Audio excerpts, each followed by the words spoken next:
this is the Prime Minister at the top of this, at the heart of this, that quite frankly has never followed the rules, who's always been a bit brass and a bit jokey and brushed things off.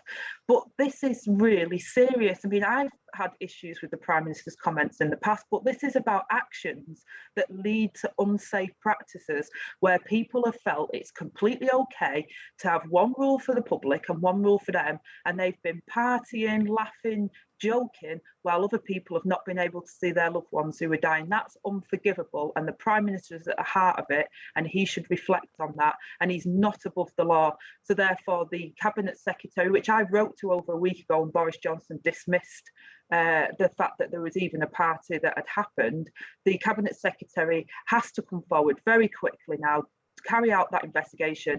I cannot believe there isn't any evidence. Over 40 people were allegedly at this party with Christmas jumpers and Secret Santa, and there's CCTV, etc., and electronic communication. So they should gather that information and send it to the Met Police.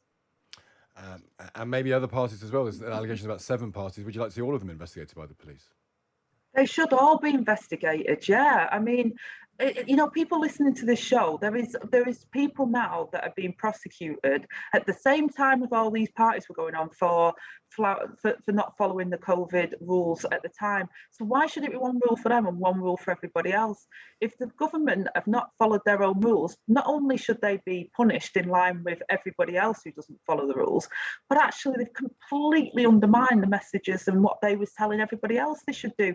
And it's important to distinguish as well. It's serious because these rules were because of what the chief medical officer and the scientists were saying we needed to do. So because Boris Johnson has, just dismissed those rules by laughing and joking, and people who work for him have just had parties, that doesn't then say, well, we don't follow the rules, because the rules are there because of the chief medical officer and the science say we need to. So we're doing it for them, not for the Prime Minister. He should be punished, and the rest of his cabinet and the rest of his staff should be punished with the full weight of the law for not following their own rules. It's disgraceful, and he should be ashamed of himself. And he set the tone. He might say, I wasn't at the party. There was a party allegedly at his flat. How does he not know about that? I mean, it's just incredulous, really, and he really does need to come clean now and own up to it.